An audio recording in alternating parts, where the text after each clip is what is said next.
अस्सलाम वालेकुम दोस्तों। रिसेंटली हिकिड़ो थीसिस मुंहिंजी नज़र मां गुज़रियो। उन थीसिस जी जेके डेटा हुई उहा दादू जे हवाले सां ई, ड्रग्स जे हवाले सां ई, एडिक्शन जे हवाले सां हुई ऐं ॾाढो जेको आहे सो छिरकाईंदड़ उन में इंकशाफ हुया काफ़ी सारा। त दादू जे अंदरि जेको नौजवान आहे उहो आइस जो जेको नशो आहे उहो तमामु तेज़ी सां करे रहियो आहे ऐं उन में माण्हुनि जो इज़ाफ़ो थी रहियो आहे। बुनियादी तौर ते जेको आइस जो नशो आहे उहो दादू जे अंदरि आसानी सां मिले पियो। इन ई जे करे ई उन जे अंदरि जेको उन जी घुर्ज आहे उन में बि इज़ाफ़ो थी रहियो आहे। ॿियो सोशली असां वटि ऐं नफ़सियाती तौर ते असां वटि हिकिड़ा इशूज़ रहनि था फैमिलीज़ जे अंदरि, घरनि जे अंदरि ऐं वालदेन जे तरफ़ां या उन जे मिट माइट अज़ीज़नि या उन जे दोस्तनि जे तरफ़ां उहो जेको प्रॉपर जेको लुक आफ्टर थियणु खपे, वालदेन, सोसाइटी ऐं ॿियनि जेके रिश्तेदारनि जो या जेके बि स्टेक होल्डर उन जो प्रॉपर थिए कोन थो असां वटि। उन जे करे नफ़सियाती तौर ते असांजो जेको ॿारु आहे हिन वक़्तु उहो मॉरली बि वीक आहे ऐं नफ़सियाती तौर बि उहो वीक रहे थो। ऐं पोइ जॾहिं बि हुनजे हिसे में थोरी नंढी का नाकामी बची थी वञे त हू जल्दी जेको आहे नशे वारे पासे हले थो वञे। हिन वक़्तु आइस जो कारोबार तमामु तेज़ी सां दादू जे अंदरि, छा पूरे पाकिस्तान जे अंदरि वधे पियो ऐं जेको आहे क्रिस्टल जी सूरत में ईंदी आहे। माण्हू उनखे स्मोक बि करे थो ऐं हीरोइन वांगुरु बि उनखे इस्तेमालु करे थो, के इंजेक्शन जी सूरत में बि इस्तेमालु करे थो। सभ खां पहिरीं जॾहिं बि को बि माण्हू नफ़सियाती तौरु जेको कमज़ोर आहे या जेको रिश्तेदारीनि जे हवाले सां या खोड़ सारा जेके उनजा नफ़सियाती इशूज़ आहिनि उन में जॾहिं उहो कमज़ोर वीक थो थिए त हू जॾहिं उहो आइस जो नशो इस्तेमालु करे थो त हू महसूसु करे थो त मां ॾाढो ख़ुशि थी वियो आहियां। हुनजे दिमाग़ जे अंदरि कुझु अहिड़ा हार्मोन्स जेको आहे सो क्रिएट थियनि था या उहे वाइब्रेट थियनि था जंहिंजे करे हू ख़ुशी महसूसु करे थो या जेको आहे सो तक़रीबन हिकिड़ो ॿ ॾींहं ख़ुशी महसूसु कंदो ऐं पोइ महसूसु कंदो हीउ जेको नशो आहे उहो मूंखे ख़ुशि रखे थो ऐं पोइ आहिस्ते आहिस्ते उन नक्शे में हू उनजी एडिक्शन थिए थी ऐं पोइ उन जा जेके विथड्रॉवल आहिनि या उन जा जेके साइड इफेक्ट आहिनि उनखे हू नज़रअंदाज़ करे थो सघे।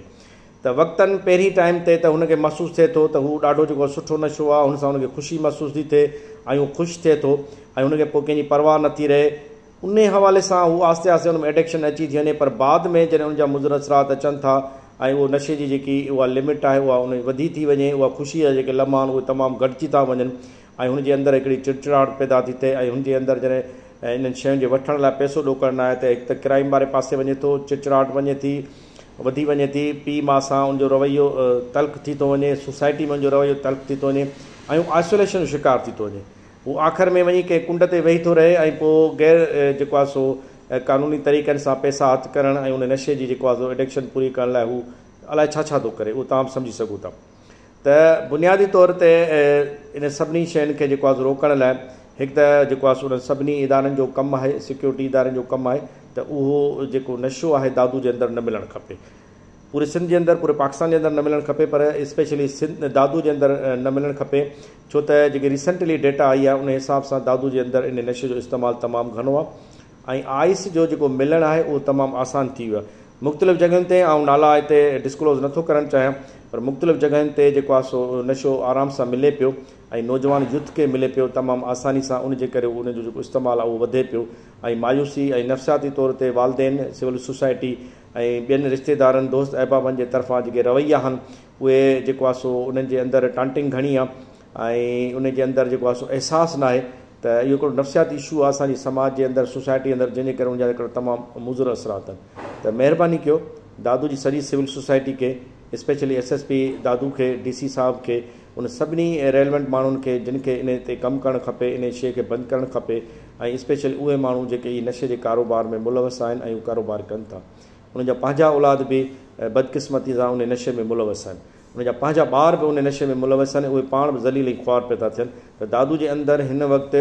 ॿिया नशा जेके अॻु में चर्स ख़राबु सम्झो वेंदो, बाद में हीरोइन खे ख़राबु सम्झो वेंदो, हाणे सभ खां वधीक बुरी जेकी आहे उहा हीरोइन खां वधीक 100 गुना वधीक उहा आइस आहे। उहा आइस जो नशो पूरे सिंध जे अंदरि ऐं दादू जे अंदरि तमामु जाम पियो मिले ऐं नौजवाननि खे पियो मिले ऐं मुख़्तलिफ़ होटलुनि ते उनजी सप्लाई पई थिए। त महिरबानी कयो सिविल सोसाइटी इन ते कमु करे ऐं स्पेशली इन सभिनी शयुनि खे लुक आफ्टर कयो। इन बाहि जेके असांजे समाज जे अंदरि हले पई इन खे विसाइण जी सख़्तु ज़रूरत आहे, न त असांजो यूथ कंहिं कम जो न रहंदो ऐं ईंदड़ 5-8 सालनि खां पोइ असां वटि का बि शइ न बचंदी ऐं असांजो यूथ जेको आहे सो नाकारा थींदो ऐं नफ़सियाती तौर ते हू कमज़ोर थी चुको आहे, तॾहिं हू नशे वारे पासे वञे पियो। पाकिस्तान ज़िंदाबाद।